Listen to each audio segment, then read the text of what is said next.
I'll just describe a little bit about what I've been through. My name is Thea Sagan, and I was diagnosed with cancer 11 years ago here in this community, and it's a rare form of pancreatic cancer, and not a lot of research has been done on it, and I found that my doctors didn't have enough information to treat me properly, and yet didn't link up with the bigger picture in terms of finding other doctors nationally that could do that.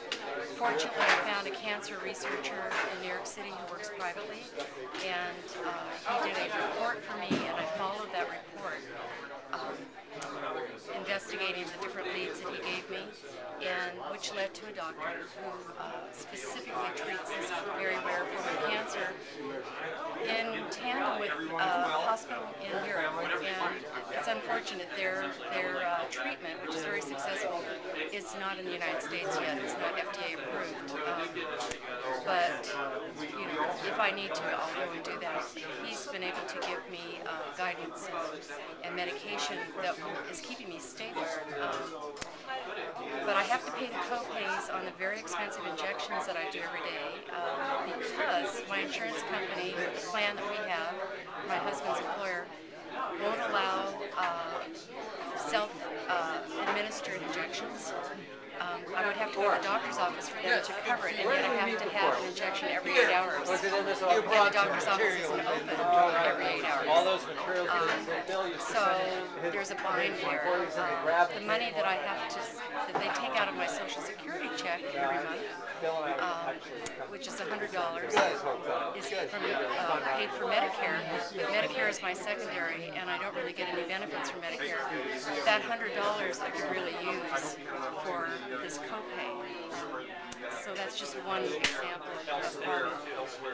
I think that I'd like to see the system changed with a mindset of dealing with the greater good and bringing the greater good about for everyone, including the least of us who don't have education, can hardly think about finding work, and obviously don't have medical care.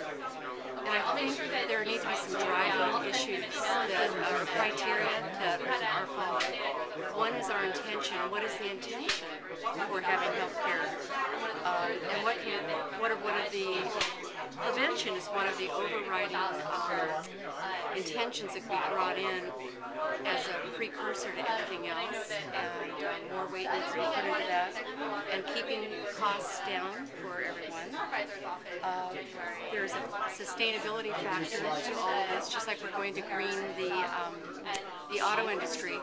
I think we need to green the medical industry as well, and make whatever we do smart and more organic, if that's easy to understand. You know, so things really are not just, it's just not business, but it's more about people and how their lives evolve and what happens in that continuum from birth to death. I think community is a big part of it, and I really appreciate this opportunity to get together with other members of this community to develop these ideas. I'd like to also look, besides intention, at motivation, and I see greed and profit as the great motivators, and that needs to be reined in on all levels.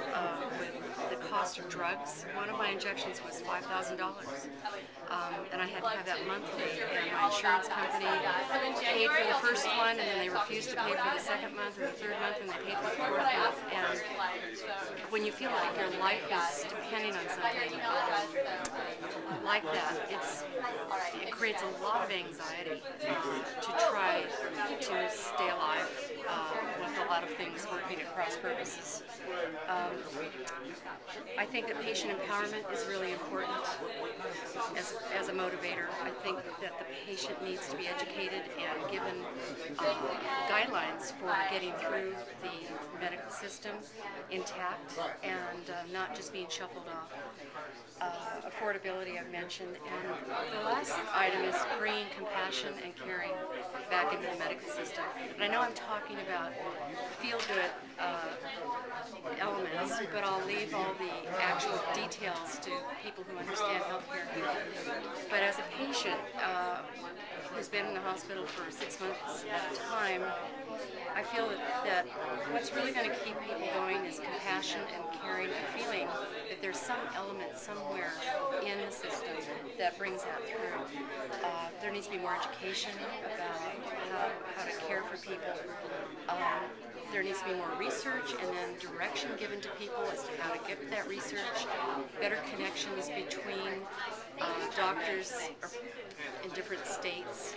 If my doctor had known about the doctor at the University of Iowa Medical Center, who's now treating me, I could have spent the last 8 years doing what he's doing rather than what they're doing here, which didn't do me any good at all.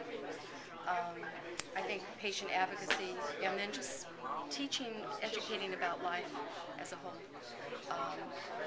How we can't make everything better through medicine, but there are certain responsibilities that the community and the family and the patient can do to take care of themselves. And I guess that all comes down to just a feeling of hope. And I'm glad that Obama's in the White House, because I feel What would be your number one message for President-elect Obama in terms of his approach with the medical plan, the healthcare plan? Well, I think he already has the message. He knows that the greater good is what we need to be taking care of. We can't deal just with special interests, and we can't deal with those that have the money. I think he's leveling the playing field, and he watched his own mother die of cancer, and having to fight for her coverage. And there's a certain amount of human dignity that has to be maintained. And I think he understands that. I don't think I need to drive that home to him. I just want him to take his vitamins so he stays nice and healthy and can continue to advocate for all of us. Because there's a lot of work to do. Thank you very much. Yeah, thank you.